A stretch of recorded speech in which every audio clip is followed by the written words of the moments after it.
আজকের ভিডিওতে আমরা আলোচনা করব এএনএম জিএনএম এবং জানপাস ইউজির কাউন্সিলিং নিয়ে। দেখো, সবাই জানো অলরেডি আমরা বলেছিলাম জানপাস ইউজির কাউন্সিলিং কিন্তু শুরু হওয়ার ডেট এবং সবকিছু অ্যানাউন্স করেছিলাম।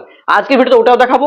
তার সঙ্গে সঙ্গে যারা এএনএম জিএনএম এর কাউন্সিলিং করতে চাইছো তারা জানো না অ্যাকচুয়ালি যে কিভাবে সেটা করতে হয়, তা আজকের এই ভিডিওতে কমপ্লিটলি আমরা দেখাবো যে সত্যি কিভাবে করতে হয় বলে দেবো। অ্যাকচুয়ালি সমস্ত কিছু দেখানো সম্ভব না, কারণ এখানে ইউজার আইডি পাসওয়ার্ড আলাদা লাগে, সেটা আমি লগ ইন করতে পারবো না যে কোনো, ঠিক আছে? তাও আমি বলে দেবো কিভাবে করতে হয়। প্রথমত দেখো, জানপাস ইউজি বা আদার যদি আমি বলি সেগুলোর ক্ষেত্রে কিভাবে হয় সেটা একটু শুনে নাও, ঠিক আছে? সকলের জন্যই বলি।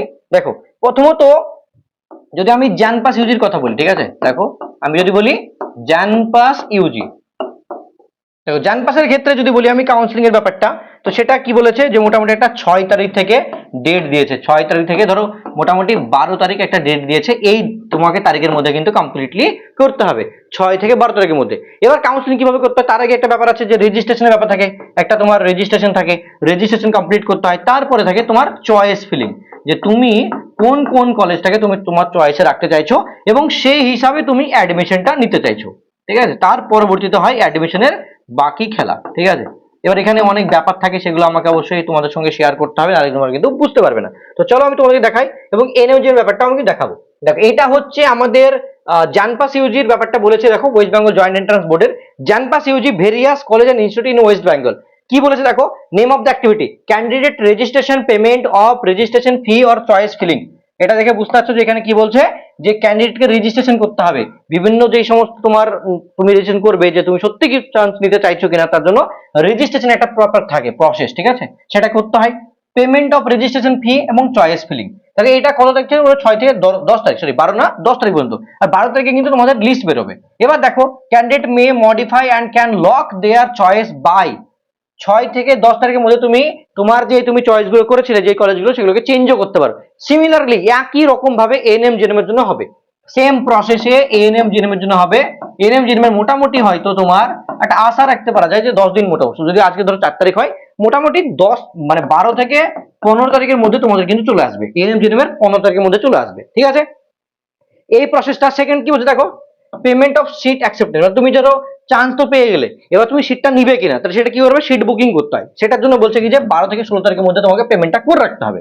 এবার দেখো, তুমি দেখলে যে না তুমি যে চয়েসগুলো রেখেছো, ঠিক আছে, যে চয়েসগুলো রেখেছো ধরো তার মধ্যে একটা ভালো কলেজ পাওনি, তা তুমি চাইছো যে না এর থেকে একটা ভালো নিতে, মানে যেটা পেয়েছো ধরো ভালো লাগছে না তোমার, তাহলে কি হবে যে ইফ আপগ্রেডেশন চয়েস নো, তাহলে ফার্স্ট চয়েস তুমি পেয়ে যাবে। ধরো তুমি আপগ্রেড করতে চাও না, যে সিটটা পেয়ে গেছো ওটা নিতে চাও, তাহলে তুমি নো করে দেবে আপগ্রেডেশনের ক্ষেত্রে, তাহলে ওই সিটটা তোমার জন্য রিজার্ভ হয়ে যাবে। আর তুমি ওটা করো যে না ওটা করো না, তাহলে পরবর্তীতে তোমাকে আপগ্রেড করার ব্যাপার থাকে, অপশন তুমি করতে পারো। সেকেন্ড রাউন্ডের রেজিস্ট্রেশন চয়েস ফিলিং দেখো আবার 17 তারিখ থেকে 19 তারিখের মধ্যে রয়েছে, আবার সেকেন্ড লিস্ট বেরোচ্ছে 21 তারিখের মধ্যে, ঠিক আছে? এইভাবে কিন্তু পুরোটা বেরোবে, এটা হচ্ছে পুরো প্রসেস। সিমিলারলি এএনএম জিএম এর ক্ষেত্রেও এই একই রকম ভাবে হয়। আর একটা কথা বলবো আমি, দেখো এটা কোথায় গিয়ে চেক করবে যে বেরিয়েছে কিনা, এটা হচ্ছে যেমন র্যাঙ্ক কার্ড, এখানে দেখো schedule of the JENPAS UG counselling, ঠিক আছে? এবার কাট অফ তো বাড়বে, এটা বাস্তব কথা, কারণ এবার একসঙ্গে নিট আর এটা দুটো দিয়েছে। এএনএম এর ক্ষেত্রে কিভাবে হবে দেখো, এএনএম জিএনএম খুলবে সাইটটা, খোলার পর দেখতে পাচ্ছ এখানে র্যাঙ্ক কার্ড এইসব দেখাচ্ছে এই জায়গাতে, এটা অ্যান্সার কে পরে অটোমেটিক কিন্তু ওই জায়গাতে চলে আসবে। এবার তোমাদের মেন ব্যাপার হচ্ছে স্যার এটা তো বুঝলাম, বাট অ্যাকচুয়ালি করবো কিভাবে, ওইটা যদি একটু আইডিয়া পেতাম তাহলে একটু বেশি সুবিধা হতো আমাদের, রাইট? সেটা বলে দিই কি করে করতে হয়, একটু শুনে নাও তাহলে ভালো হবে, ঠিক আছে? একটু শুনে নেবে তাহলে ভালো হবে। আমি এটা চেঞ্জ করে নর্মাল করে নিই, তাহলে একটু তোমাদের বুঝতে সুবিধা হবে, ঠিক আছে? দেখো, প্রথমত ব্যাপার হচ্ছে যে কিভাবে করতে হয়। তোমাদের পোর্টাল আছে, পোর্টালে গিয়ে তুমি কি করবে, তোমাদের যে পোর্টাল মানে জানপাস ইউজির যে পোর্টাল আছে, সেখানে তোমাকে ইউজার আইডি পাসওয়ার্ড যেটা আছে, ইউজার আইডি পাসওয়ার্ড দিয়ে তুমি প্রথমত লগ ইন করবে, ঠিক আছে? 6 তারিখ যেহেতু শুরু হচ্ছে সেটা বলে দিচ্ছি, লগ ইন করবে। লগ ইন করার পরে তোমার দেখবে লেফট সাইডে, মানে লেফট সাইডে কি হবে, তোমার ওখানে অপশন থাকবে রেজিস্ট্রেশন বলে। তুমি যে রেজিস্ট্রেশন করতে চাইছো সেটা রেজিস্ট্রেশন তোমাকে করতে হবে, সেখানে সমস্ত কিছু ফিল আপ করতে হয় স্টেপ বাই স্টেপ, সেটা করে নেবে। রেজিস্ট্রেশন করার পরে একটা পেমেন্টও হয়ে থাকে, রেজিস্ট্রেশনের জন্য পেমেন্টও হয়ে থাকে, সেটা পেমেন্ট করতে হবে তোমাকে, ঠিক আছে? তারপর দেখবে তুমি 3 নম্বরে চয়েস ফিলিং বলে, ঠিক আছে? এই যে চয়েস ফিলিং বলে মানে যে সমস্ত কলেজগুলো তুমি নিতে চাইছো, সেটা হতে পারে যে আইএনসি অ্যাপ্রুভ থাকলে তুমি চয়েস করবে, নাহলে করবে না। এনএম জেন এবং জানপাস দুটোর জন্যই বলছি আমি, ঠিক আছে?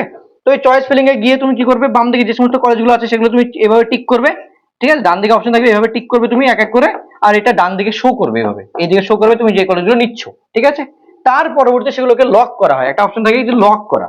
তুমি যখন লক করে দেবে, ঠিক আছে, তোমার যখন লক করা হয়ে গেল ধরো, ঠিক আছে, লক যখন তুমি করে দেবে তখন তার পরবর্তীতে তোমার ওই হিসাবে কি হবে যে তুমি যেই কলেজটা নিচ্ছ সেই হিসাবে তোমার কি হবে, একটা রেজাল্ট বেরোবে, রাইট, লিস্ট বেরোবে। এবার ওই লিস্টে ধরো তুমি যেটা তুমি 1 থেকে 14টা কলেজ রেখেছিলে, ওই 14টা কলেজের মধ্যে হতে পারে যে তুমি 6 নম্বর কলেজটা তুমি পেয়ে গেছো, তা তুমি চাইছো না যে অন্য কলেজ আমি চাই, এটাই তো হয়ে গেছে, মানে এটা আমি নিয়ে নেবো। তাহলে তুমি কি করবে, সিট বুকিং যেটা ফিজ হয়, একটা সিট বুকিং একটা ফিজ হয়ে থাকে, সিট বুকিং ফিজ, তো সেটা পে করে দিলে, পে করলে তোমার সিটটা বুক হয়ে গেল, তুমি অ্যাডমিশনটা ফাইনালি হয়ে গেল। এটা হচ্ছে total ongoing process for JENPAS UG এবং এএনএম জিএনএম, এর থেকে বেশি কিছু নেই। আর যারা যারা চাইছো আলিয়াতে, তাদের আজকে লিস্ট বেরিয়ে যাবে, তোরা ভর্তি হতে চাইলে হতে পারো, ঠিক আছে। আর এখানে ভর্তি হয়ে তুমি যে সিট ছেড়ে দাও তাহলে পরে সমস্যা হবে কিনা, ওরকম কোনো সমস্যা নেই, তুমি জানপাস ইউজি বা আলিয়া যেটা খুশি নিতে পারো। আর একটা কথা বলে দিই, যারা যারা চাইছো যে নেক্সট ইয়ার প্রিপারেশন নিতে, ঠিক আছে, তাদের জন্য বলি, আমাদের যে এবিসি সেন্টার আছে, তোমরা অলরেডি সবাই জানো যে এবিসি সেন্টার বিগত 5 বছর থেকে খুব ভালোভাবে পড়াচ্ছে, ঠিক আছে। 5 বছর বললে ভুল হবে, অ্যাকচুয়ালি 2023, 24, 25, 26, মানে 4 বছর হলো, এই বছর দিয়ে 5 বছর হবে অ্যাকচুয়ালি, ঠিক আছে। তো এবি সেন্টারের জানপাস ইউজি, ঠিক আছে, জানপাস ইউজি এবং আলিয়ার যে নার্সিং হয়, ঠিক আছে, আলিয়ার যে নার্সিং হয়, আলিয়ার যে নার্সিং, এই দুটোকে কম্বাইন করে আমাদের যে সুপার ব্যাচ, এবার আমাদের স্টার ব্যাচ না, এবার সুপার ব্যাচ লঞ্চ হবে, সুপার ব্যাচ, যেখানে তোমরা বাংলা এবং হিন্দি দুটোতেই পাবে, ঠিক আছে। মেনলি আমরা হিন্দিতে তোমাদেরকে ক্লাস দেব এবং তার সঙ্গে সঙ্গে ইংলিশের নোটসও প্রোভাইড করা হবে, এবং যেইভাবে পড়ালে সকলের বোঝা যাবে, কোনো সমস্যা হবে না, সমস্ত দিকগুলো আমরা মাথায় রেখে দুটোকে কম্বাইন করে আমাদের ব্যাচটা লঞ্চ হচ্ছে 15ই আগস্ট। কি করে দেখবে, প্রথমত প্লে স্টোরে যাও, আমার বাপের কোচিং সেন্টার ডাউনলোড করো, ঠিক আছে। মেনলি এবার আমরা জানপাস ইউজিকে ভালোভাবে ফোকাস করব, যাতে তোমরা ভালো একটা স্কোর করতে পারো, সকলে চান্স পেয়ে যাও, ঠিক আছে। আলিয়া সিটটা কম থাকে, জানপাস ইউজি সিট যেহেতু বেশি থাকে, তো আমরা ওইটাকে ভালো করে করাবো। এখানে হেলথ অ্যাপটিটিউড ইংলিশে পুরো নাম্বার পাবে, তার সঙ্গে সঙ্গে বাকিগুলো তো সেম, এখানে পার্ট বি পুরো পাবে, সম্পূর্ণরূপে আমরা পড়াবো, ঠিক আছে। তো এইটাই থাকলো আজকের ভিডিওতে, এতটাই শেষ করছি, দেখা হচ্ছে নেক্সট ভিডিওতে তোমাদের সঙ্গে। তো দেরি না করে তাড়াতাড়ি আমার বাপের কোচিং সেন্টার অ্যাপটা ডাউনলোড করো এবং আমাদের ব্যাপারে রিভিউ চেক করতে পারো, দেখতে পারো এবার কতগুলো সিলেকশন হয়েছে, সমস্ত কিছু দেখতে পারো। অ্যান্ড আমাদের ফ্যাকাল্টি ব্যাপারে যদি দেখতে চাও, তাহলে জাস্ট গুগলে গিয়ে সার্চ করো abccenter.in, abccenter.in, আমাদের ওয়েবসাইটটা খুলে যাবে, সেখান থেকে তুমি চেক করতে পারো আমাদের ব্যাপারে, ঠিক আছে। কোন কোন স্যার ম্যাম পড়াবে সবকিছু তোমরা দেখতে পাবে, ঠিক আছে। আর ডিটেলস ভিডিও আসছে খুব তাড়াতাড়ি। All the best, thank you so much, love you all, by.